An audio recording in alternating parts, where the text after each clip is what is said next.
Order! Order! You are an incorrigible delinquent at times. Behave yourself, man!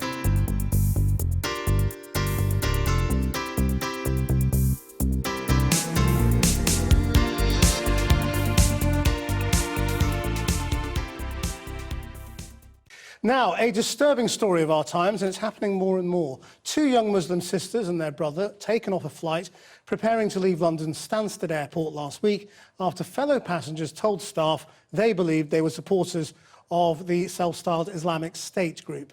The three say they were questioned by armed police before being allowed back onto the plane when it was clear they were innocent travellers. They've been speaking to Asad Beg. We were humiliated, we were embarrassed, we were treated like criminals, dragged off a flight. It was supposed to be a summer getaway to Italy, but it was interrupted when these three siblings were questioned by armed police on the tarmac at Stansted Airport. She looked at me directly and she said, "I need you to come with me." So we just sort of stood up awkwardly, began to follow her towards the front of the plane, towards the cockpit, and immediately she took a sharp left out of the plane. And the first thing I saw at the bottom of the stairs were policemen, armed policemen, and yeah, it was just absolute shock. Literally, the first thing we were asked was whether we spoke English, so we weren't offered any explanation immediately. I found that a bit patronising, a bit Orientalist almost, as if just because we're Muslim, we don't speak English. We're flying from London to Italy, but and then we were told that apparently the pair of us two had been reading ISIS material. So that's right. Yeah. What had you been reading? Literally a WhatsApp conversation. I showed the timestamps on my phone. Me and my dad were talking about which left-wing leader Jeremy Corbyn most resembled from the past. So unless being left-wing is a crime, I don't know, that's literally the only offence I could have committed that morning. Their brother Ali, however, wasn't questioned by the police. Maybe I don't look typically Muslim. It's not easy for someone to look at me and be like, oh yeah, I can kind of guess what religion he is or where he's from. But because my sisters wear scarves, it's easy for them to be profiled. And I think this shows kind of how Islamophobia has become racialised. It is a racist crime. In a statement, Essex police said they were contacted with reports of concern regarding the behaviour of 3 people who were looking at their mobile phones. Officers were quickly able to establish that no offences had been committed and the women boarded their flight.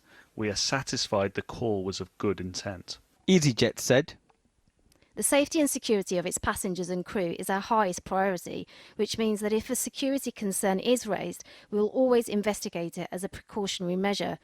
We would like to apologise for any inconvenience caused to the passengers."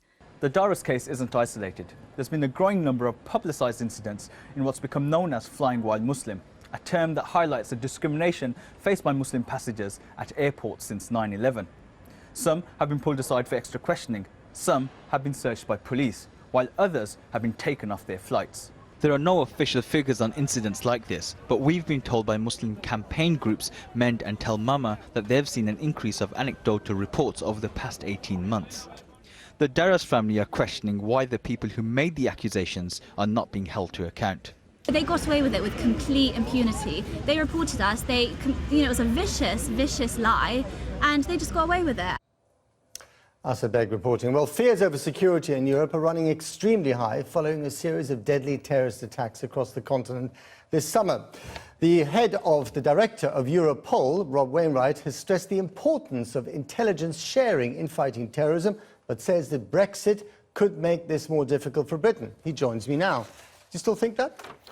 Potentially, yes. Of course, it depends on the outcome of the negotiations, Matt, but certainly there's some uncertainty now about Britain's future cooperation with its European neighbours on security, and I expect that a large part of that will lift through the negotiation, but let's wait and see.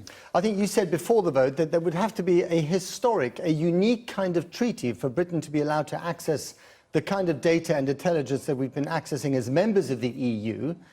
Have the negotiations even started for that kind of renegotiation, that new treaty?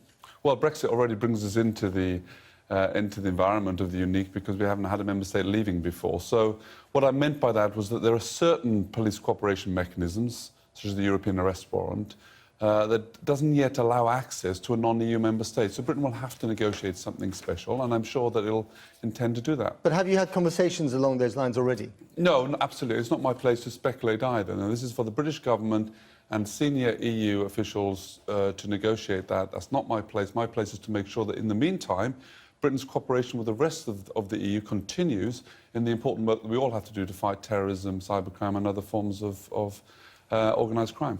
Now, in the summer you said there were 50 known cases of terrorism, large and small, that I think you were pursuing.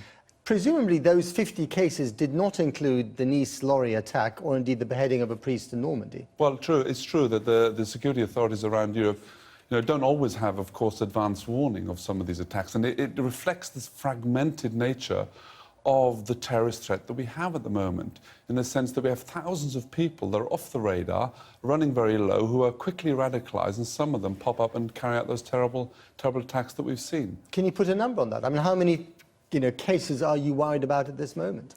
Well, I think we're dealing with thousands of people, certainly Europeans, who have gone to Syria and Iraq that we're aware of. Some of them, about 1/3, have come back.